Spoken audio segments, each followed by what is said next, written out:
আসসালামু আলাইকুম রহমতুল্লাহ। মাহদিকে খুঁজে পাবে কারা? আত্মসমালোচনার দর্পণে এক বাস্তবতা। পৃথিবী ধ্বংসের দিকে ছুটছে, মজলুমের আর্তনাদ আকাশ ছুঁয়েছে। মুসলিম উম্মাহ বিভক্ত, জাতি, দল, মাঝহাব আর রাজনৈতিক স্বার্থে। দুনিয়ার ভালোবাসা অন্তরে ঢুকেছে আর মৃত্যুকে ভুলে গেছে মানুষ।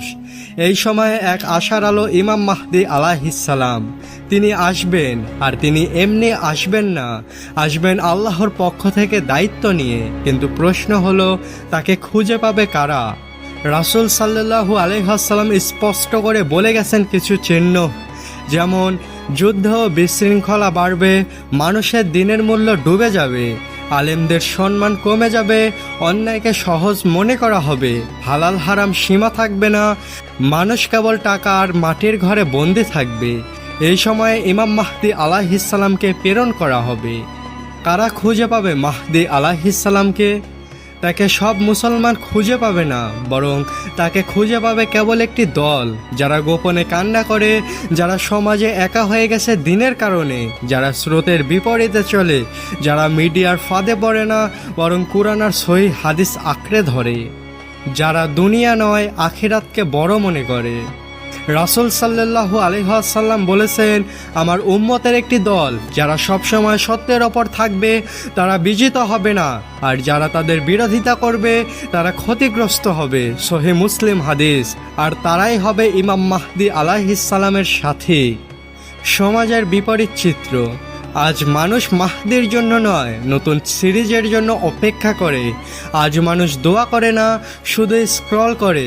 ইমাম মাহদির আগমন যতই কাছে আসছে, মানুষ ততই উদাসীন হচ্ছে। তাহলে কি আমরা ইমাম মাহদির দলের বাইরে পড়ে যাচ্ছি?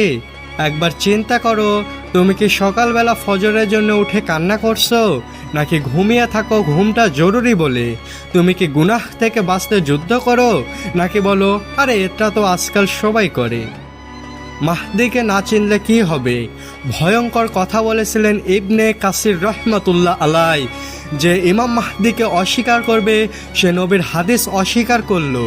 আর হাদিসে আছে, মাহদির বিরুদ্ধে দাঁড়াবে একদল মুসলমানই, হ্যাঁ, যারা হয়তো নামাজ পড়ে কিন্তু গাফেল, যারা দিনের গভীরে না গিয়ে শুধু বাহিরে পরিচয়ে আটকে আছে, সে মুসলিম। এখন প্রশ্ন হলো, তুমি কি প্রস্তুত? আল্লাহ আমাদের সবাইকে সুযোগ দিচ্ছেন।